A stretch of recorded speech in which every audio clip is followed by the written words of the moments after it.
There are other members of our history group here this evening, namely our chairman, who will be sharing in the delivery of these histories. Thank you, Christy Garish, staff members of the library, and for inviting our Glen Carbon historical members to speak to you as part of our quasi-centennial celebration. I just have to have Diana say that one more time. This is another opportunity for the story, for you to hear the story of our village's very rich history. Well, although we're celebrating 125 years, there were people that need to be mentioned in this area 100 years before that, pioneers. And one of our most notable pioneers that started the whole Goshen settlement name was Sam Judy. Americanized version is J-U-D-I or J-U-D-Y, but he actually was Swiss, and his name was spelled Tschudi, T-S-C-H-U-D-I, Tschudi. Reverend David Badgley came through the area 1799 and was so impressed with the land of such expanse and luxuriant vegetation that he compared it to the biblical land of Goshen, land of milk and honey. And the name stuck. When Reverend Badgley went back, he spread the word about this beautiful, beautiful area, and it enticed people to start coming this way. And the very first man was Sam Judy. His family had come from the east down the Ohio River and settled in Cahokia, which is a settlement about 30 miles south of here. Sam Judy himself came up this way with his family with a military grant, looking for land in which to start his plantation or his accumulation of land and property, which indeed he did. He was very successful and became a very large landowner. And to tell you how old that was, when he came to this area, Thomas Jefferson was president. And Thomas Jefferson had just commissioned the famous expedition of Meriwether Lewis and Clark to explore the West. In fact, Judy had been living in this area 3 years before they embarked up the Missouri River and onto points west to explore a route to the Pacific Ocean. In fact, they wintered not far from here in a place called Fort Dubois. You may have been over to the Lewis and Clark site. To tell you where it was, Sam Judy's home, he built an enormous 2-story brick home manufactured with his help of his own hands in the rich clay. If you want to know what Glen Carbon is all about, there's a lump of coal there and there's a brick. Those were the two wonderful natural resources that attracted people to this area.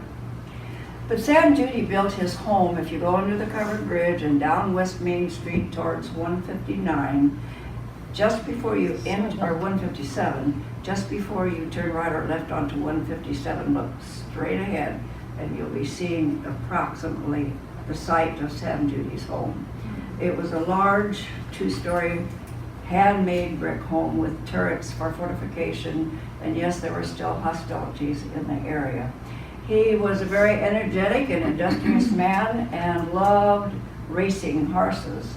Governor Reynolds, later, who was his neighbor, told of the stories of the fine colts that Mr. Judy raised for racing. In fact, he talks about in his memoirs of a splendid racetrack nearby. We don't know where that was, but I'm sure that Mr. Reynolds had attended a few of Sam Judy's races. He grew wheat, corn, and produce and raised cattle and sheep. He was an important man as well because he was an officer in the militia before, during, and after the War of 1812. He held 2 judicial positions, and he was also active in the early legislature. If I haven't mentioned it, the Madison County at that time went all the way to the Canadian border, and he is credited with being the first white permanent settler in the area of Madison County, which is a considerable amount of area. Shortly after, however, the Madison County was divided into smaller counties, and the state of Illinois came into existence. There were other people in the Goshen area. It was still referred to as the Goshen. But the area to the west of us, where Sam Judy became a very, very rich agricultural region. As you know, the American bottoms are extremely productive alluvial soil, and although this prairie was terribly difficult to break initially, once they accomplished that, they had, it was the beginnings of a vast network of farmland. Judy, after he passed away in 1838, and by the way, there is a cemetery down Highway 157. It's a pioneer cemetery nestled high up in the bluff, which our History Commission discovered and restored to its original condition. Many of there's the Reynolds, the Gillums, the Whitesides, the Kirkpatricks, the Goods. I want to talk a minute about the Goods. They lived, Tom and Polly Goods lived along the Glen Carbon Road, approximately where Lakewood subdivision is today. And they had the first revival. They had a Bethel Methodist Church was initiated there. In fact, the new Bethel United Methodist Church, I think it's United Methodist Church, is just down the road from that site.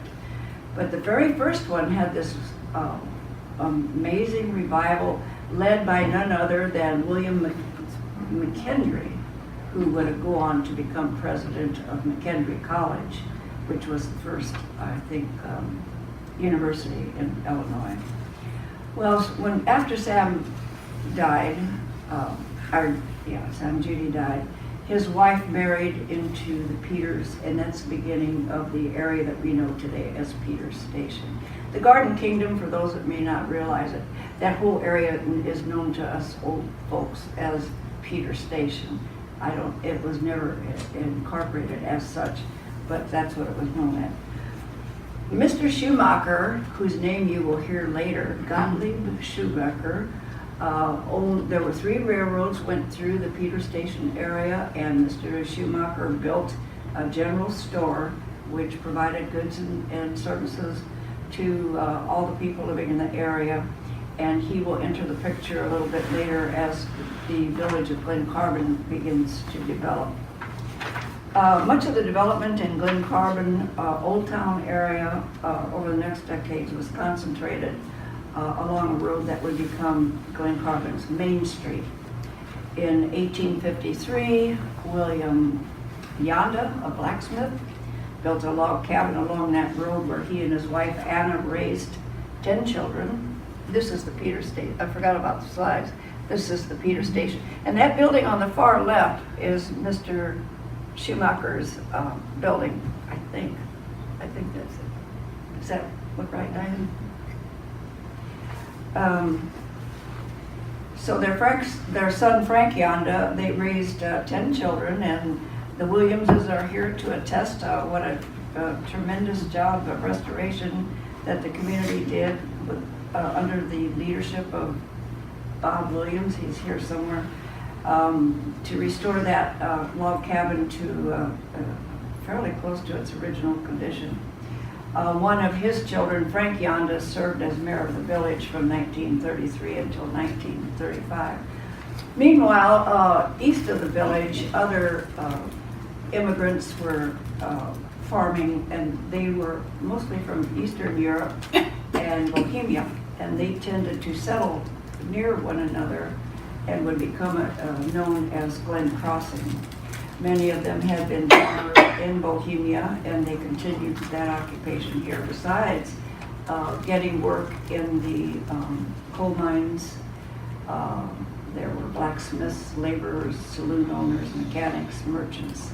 Some other families that you may have heard of, those of you that like history, would be the Montgomerys, the Barnesback, Bollinger, Shasha, Kavarik, Kinder, Baus. By 1907, they had formed their Chuck Society, and they built a large two-story building at the corner of Glen Crossing Road and Route 159. If you cross over 159, you'll be going in towards Kennebury Manor. These early families integrated through marriage, church fellowships, and neighborhood friendships, and they made important contributions to the development of our entire area. At the same, when the village incorporated, there was a very large brick manufacturing concern going on. I don't know how I'm doing on time, Diane. At the St. Louis Press Brick Company. They were manufacturing bricks using the high quality shale discovered here. It was a very large scale operation, and here as in the coal mines, men work from neighboring towns. This is a picture of them digging the shale pit, which still exists today. When we were kids, everybody used it for a swimming hole, but I'm not sure what condition. It would have been located along the old Illinois Central right-of-way, which is now a bike trail.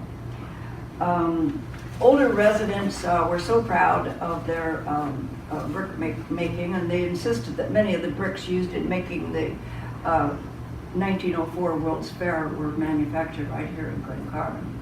It has also been said that their bricks were delivered to as far as San Francisco. An Intelligencer report in 1894 stated that the St. Louis Brick Company is the largest in Madison County and produces a superior article.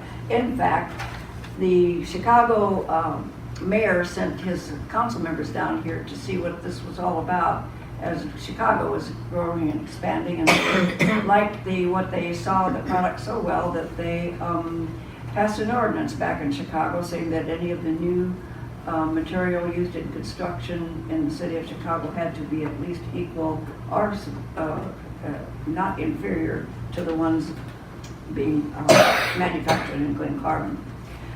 The very first meeting after the village incorporated was held in the offices of the St. Louis Press Brick Company.